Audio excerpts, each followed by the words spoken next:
ये कहानी है कमलपुर नामक एक गांव की, जहां प्रमोद अपनी बिरयानी की दुकान में खड़ा था और गर्मा गर्म बिरयानी बेच रहा था। प्रमोद के हाथों की बनाई हुई बिरयानी उस इलाके में काफी प्रसिद्ध थी। तभी वहां दो आदमी बिल्लू और भोला आते हैं। प्रमोद भाई, एक प्लेट बिरयानी देना। हाँ प्रमोद भाई, मुझे भी गर्मा गर्म बिरयानी खिलाओ। हाँ हाँ भाई, अभी देता हूँ। तभी प्रमोद दोनों को एक एक प्लेट बिरयानी देता है। हा प्रमोद भाई, गजब है तेरी बिरयानी, गजब है तेरी बिरयानी। जो खाए खाता जाए, मांगे बिल्कुल भी ना पानी। वाह वाह वाह।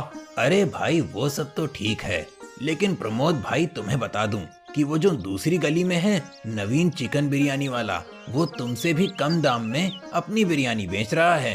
प्रमोद ये सुनकर हैरान हो जाता है। क्या? हाँ भाई हाँ। अब तो गांव वाले उधर ही खाएंगे फिर। अच्छा प्रमोद, हमारी बिरयानी खत्म हो गई, हम चलते हैं, लेकिन तू चिंता मत कर, जो होगा अच्छा होगा। तभी दोनों वहाँ से चले जाते हैं। अब प्रमोद को इस बात की चिंता सताने लगती है कि कहीं मेरे ग्राहक नवीन के पास बिरयानी खाना शुरू ना कर दे। तो कुछ दिन बीत जाते हैं और वही होता है जिस बात का प्रमोद को डर था। अब सभी लोग नवीन चिकन बिरयानी वाले के पास जाते हैं और प्रमोद की दुकान में आना लगभग बंद ही कर देते हैं। अब हमें भी बिरयानी कम दाम में बेचनी होगी कविता। हाँ, और कर भी क्या सकते हैं। वही तो। तभी दोनों बिरयानी कम दाम पर बेचने लगते हैं, जिससे उन्हें मुनाफा बहुत कम हो रहा था। 2 दिन बाद प्रमोद अपने पुराने मित्र बिरजू से मिलने के लिए उसके खेत में जाता है। वहाँ प्रमोद अपने दोस्त के साथ बैठकर उसे अपनी सारी परेशानी बता देता है। तू चिंता मत कर प्रमोद, कोई ना कोई हल तो जरूर निकल ही जाएगा। भाई। तभी बिरजू को एक मरा हुआ कौवा दिखता है और वो उसे उठा लेता है। चल प्रमोद, आज की बिरयानी का बंदोबस्त हो गया। क्या बोल रहा है तू? अरे तू कुछ मत बोल, बस तू देख मैं क्या करता हूँ। तभी बिरजू उसे कौवा बिरयानी बनाकर जबरदस्ती खिला देता है। कैसा लगा? खाने में तो काफी स्वादिष्ट है।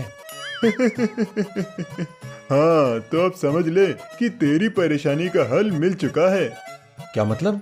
अरे मतलब ये कि तू अब कौवे की बिरयानी बनाकर बेचना, लोगों को कुछ भी पता नहीं चलेगा। हाँ।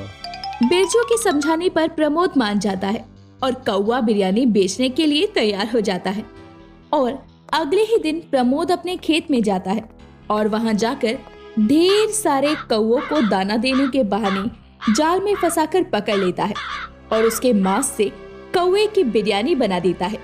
अब तो मेरी दुकान चल पड़ेगी। अब मैं नवीन से भी सस्ती बिरयानी बेचूंगा। नवीन बेटा, अब मैं तुझे दिखाता हूँ। प्रमोद अपनी पत्नी को बताए बिना ऐसे ही कौवा बिरयानी बेचने लगता है। वहीं अब उसकी दुकान में बहुत भीड़ लग रही थी, जिससे वो बहुत खुश हो जाता है। लोग प्रमोद की बिरयानी बड़े ही चाव से खा रहे थे। अरे भैया, 2 प्लेट बिरयानी देना तो। हाँ हाँ, ये लो। वाह भैया वाह, ऐसा क्या मसाला डाल दिया है जो इसका स्वाद और भी बढ़ गया है?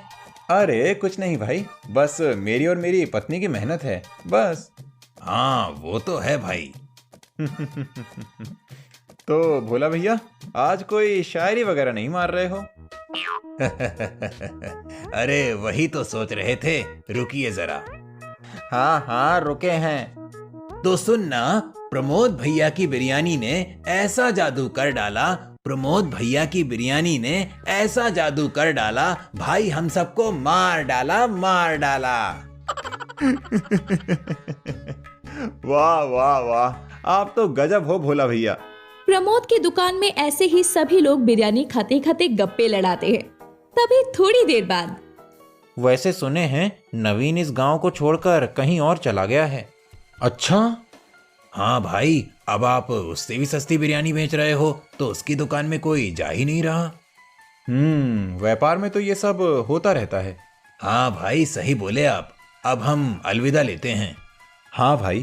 खैर, ऐसे ही कई दिन बीत जाते हैं और वहीं कविता को कुछ पता ही नहीं चलता।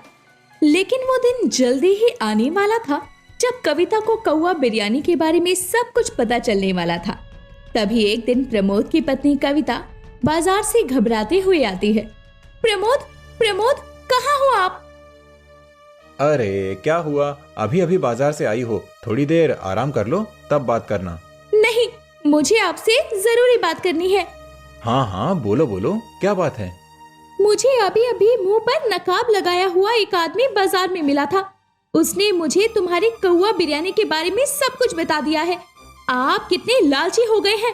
ये सब करने से पहले सोच तो लेते। मुझे आपसे ये उम्मीद बिल्कुल भी नहीं थी। ये आपने अच्छा नहीं किया। अरे कविता, बात को समझने की कोशिश करो। ये सब मैंने हमारी भलाई के लिए किया है। इससे हमें 2 गुना मुनाफा होता है और हमारी बेटी, उसके लिए भी मैंने बहुत कुछ सोचा है। उसे हम अच्छे से अच्छे स्कूल में पढ़ाएंगे ताकि वो आगे जाकर हमारा सहारा बन सके। प्रमोद अपनी पत्नी को बहुत समझाता है। ये सब गलत है। ये जानते हुए भी कविता अपनी बच्ची के लिए चुप हो जाती है। हे भगवान, ये सब क्या हो रहा है? कविता दुखी हो जाती है। वहीं प्रमोद ये सोच रहा था कि आखिर वो नकाबपोश आदमी कौन हो सकता है। खैर, ये सब छोड़कर प्रमोद अपनी बिरयानी की दुकान में चला जाता है। वहाँ वो बिल्लू और भोला को ये बात बता देता है। चिंता न करो भैया, जल्दी ही उस आदमी का पता चल जाएगा। भाई। तभी प्रमोद चुपचाप अपने काम में लग जाता है। कुछ दिन बाद जब प्रमोद अपनी बिरयानी की दुकान से वापस घर जा रहा था, तभी उसे एक आदमी मिलता है। वो आदमी कोई और नहीं बल्कि नवीन चिकन बिरयानी वाला था। तू यहाँ क्या कर रहा है? तुझे इससे क्या लेना देना? सुन, तू अपनी कौवा बिरयानी की दुकान बंद कर दे, वरना तेरी पोल पूरे गांव के सामने खोल दूंगा। हाँ, तू क्या सोचता है मैं तुझसे डर गया? मुझे पता है कि तू सस्ते दामों में बिरयानी क्यों बेचता था। क्या मतलब तेरा? अरे तू भी तो कौवा बिरयानी बेचता था। तू क्या सोचता है कि तू ही सिर्फ जासूसी कर सकता है? भोला और बिल्लू ने बताया था कि तू गले में एक काला धागा पहनता है, और जिस दिन बाजार में तूने मेरी बीवी को मेरे व्यापार के बारे में बताया था, उस दिन तूने वही काला धागा पहना था, जिससे मुझे पता चल गया कि तू ही वो आदमी है। तो इसीलिए तू अब चुप हो जा। क्या? माफ कर दे भाई, गलती हो गई, मैं किसी को कुछ नहीं बोलूंगा। अब आया ना ऊंट पहाड़ के नीचे, चल भाग यहाँ से। नवीन वहाँ से चला जाता है। प्रमोद की बिरयानी का कारोबार दिन दुगनी रात चौगुनी तरक्की कर रहा था। अब मुझे अमीर होने से कोई नहीं रोक सकता। तभी एक दिन जब प्रमोद अपने घर में बैठा हुआ था, तभी कोई दरवाजा खटखटाता है। अरे कविता, देखो तो कौन है। कविता जैसे ही दरवाजा खोलती है, वैसे ही देखती है कि वहाँ पर गांव के लोग इकट्ठा हो गए हैं। हमें तुम दोनों की सच्चाई पता चल गई है, जल्दी से प्रमोद को बाहर भेजो। प्रमोद जल्दी से बाहर आता है।